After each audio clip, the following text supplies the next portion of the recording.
Buen día de nuevo. El vivo de recién que fue cortito, lo cerré, no me quedó guardado. Vamos de nuevo a lo que se estuvieron escuchando, disculpen y vamos a repetirlo. Vamos a ir con la lectura del libro y como comentaba recién, vamos a hacerlo de una forma distinta. Voy a resumir un poco la introducción y leer una parte que elegí de este punto, que es el punto número 6, que va a ser el concepto de verdad. Y para eso no vamos a entrar en toda la introducción de la definición o del entendimiento filosófico, ontológico o cristiano y demás, ¿no? Porque como decíamos en el ejemplo anterior, que no quedó, es que la percepción va a cambiar, depende del observador, no va a ser la ontología.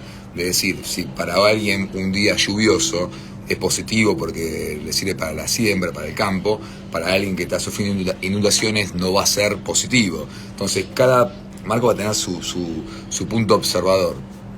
Después, tampoco vale la pena entrar, no sé, podemos entrar a la clasificación de la verdad cristiana, que la verdad es la palabra y nada más, y así sucesivamente un montón de definiciones que lo que nos dice Binder es que eso no nos lleva a nada, al contrario, eso nos puede dar una confusión del concepto de verdad. Y que lo que nos va a interesar a nosotros, repetimos, es cómo vamos a incorporar esa verdad en el proceso penal, ya que esa construcción, esas preposiciones fácticas, los hechos que estén como verdad, van a ser lo que determinen si una persona es culpable o no, y si merece una pena. Entonces eso es la importancia de cómo se va a incorporar esa verdad en el proceso penal y que nos va a importar.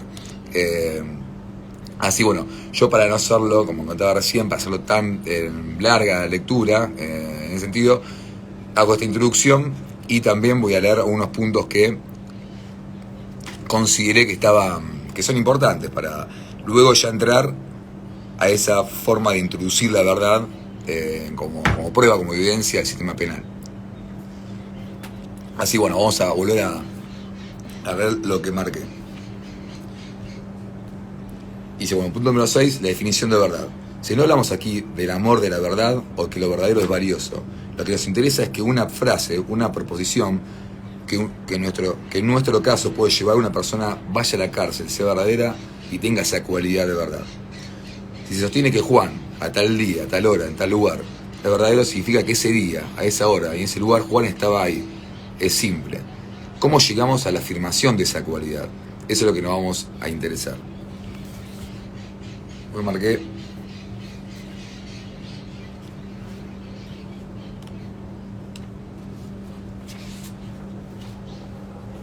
Acá. Dice, la introducción de las disputas epistemológicas propias del debate entre las teorías han generado confusión y desorientación y un corrimiento del eje de la opción política, de su sentido hacia la discusión teórica académica, con un efecto lateral de debilitamiento del fundamento del sistema de garantías, que no se encuentra en ninguna teoría, sino en concepciones políticas provenientes del temor al poder penal, fundadas en la experiencia histórica del abuso del poder. En ese sentido, le debemos positivamente a Ferraioli haber restablecido el problema de la verdad como centro del sistema de garantías, pero también surge en algunas de sus lecturas una perspectiva académica sobre este problema, una excesiva preocupación por las teorías de la verdad, que, insistimos, no es necesaria y hasta es contraproducente para fortalecer el fundamento de esos límites. Es cierto, como luego veremos, y como ha destacado Consistencia Ferraioli, que para fundar esos límites debemos pensar en la verdad como correspondencia, como definición, como concepto. Y es cierto que ello genera problemas respecto de los criterios de la verdad, problemas que no son centrales en el sistema de garantías, ya que no es necesario adherir a ningún criterio en particular, sino a un determinado nivel de exigencia que se ha construido históricamente. Se trata de garantías, límites, fundadas en la exigencia de verdad a los acusadores. Si las ideas están claras, no es tan importante la precisión de las palabras, pero como el mismo Ferraioli nos ha dicho, la justicia penal no es un ámbito social donde generalmente las ideas fluyan con claridad y las prácticas académicas tienen que perderse en el laberinto de sus clasificaciones insustanciales. También comentaba que voy a leer una de las notas que me parece importante lo que va a hacer después cuando avancemos y entremos a cómo incorporar esa verdad. O sea, la verdad fáctica se construye a través de la prueba y de procesos de de inducción.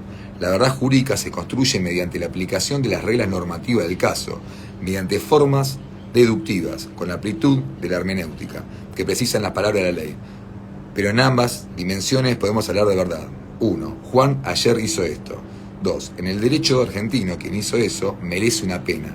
Pero también debe quedar claro que la construcción de la verdad fáctica tiene reglas muy diferentes de la construcción de la verdad jurídica, producto de las complejidades de los métodos de interpretación y de una combinación en el razonamiento de equilibrios valorativos que no se dan en el ámbito de lo fáctico, porque se trata de afirmar la verdad en el sentido determinado, el normativo, lo que tiene indudables zonas grises con la simple afirmación de valores que valen, pero no son verdaderos.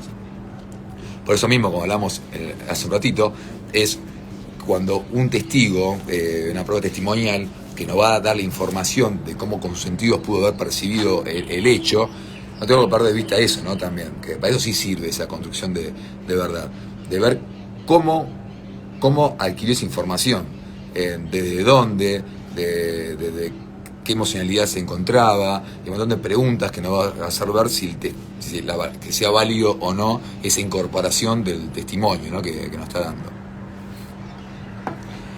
Y marqué esta última parte.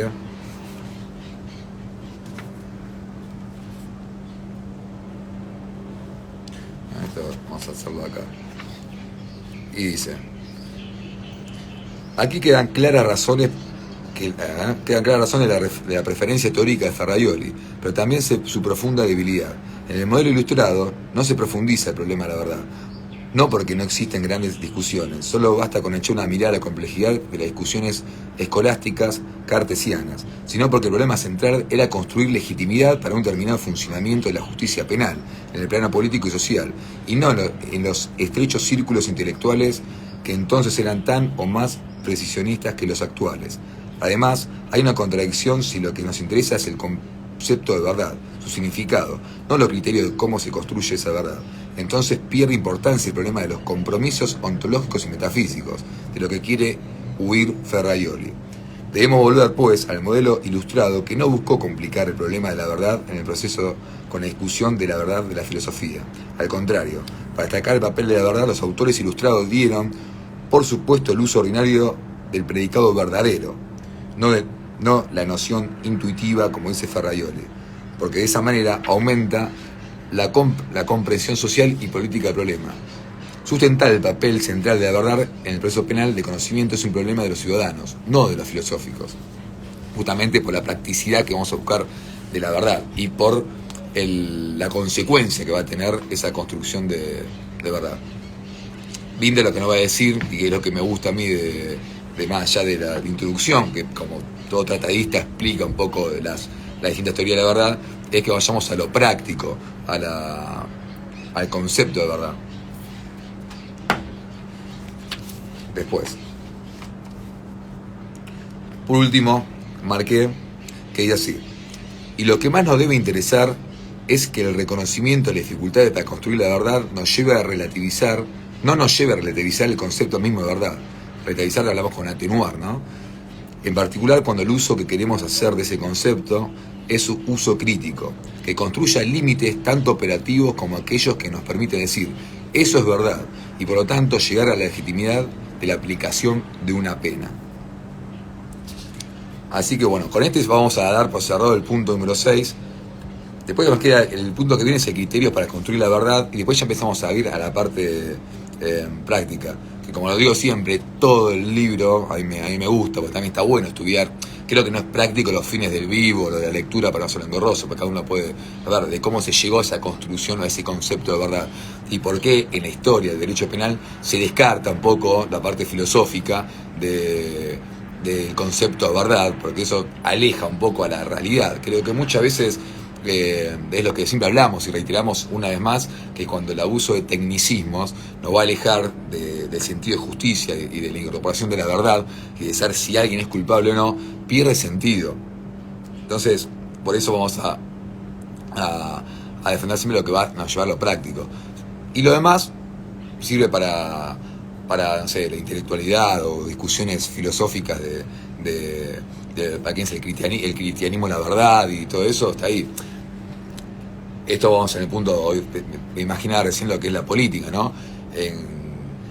Vamos a ver que a uno defiende una verdad como que es la única verdad y otro tiene un punto de vista totalmente diferente. Entonces hay una brecha siempre en el medio, que esas brechas, sacando el tema político, va a ser cada vez más corta, y para el proceso penal es importante que esa brecha se limite para que la verdad sea concreta y que en caso de que verifiquemos un hecho, hay un culpable, como siempre decimos el ejemplo del pobre Juan que hizo tal cosa, sea aplicarle una pena, una condena, y limitar también de esa forma las acusaciones. Y la base siempre va a ser, como los videos que compartí anoche y demás, es no culpar a un inocente. Creo que esa es la preocupación más grande que tenemos que tener a la hora del sistema de garantías.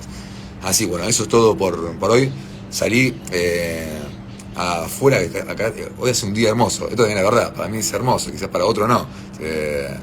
Así que bueno, por eso salir de la filosofía un poco todo eso tiene que ver con lo que el derecho penal nos va a importar lo práctico, lo concreto, y de esa forma va a ser las evidencias que se incorporan al proceso penal tienen que estar limitadas. Así que bueno, que tengan un excelente sábado, espero que les haya interesado y que me sigan en toda esta lectura. Adiós.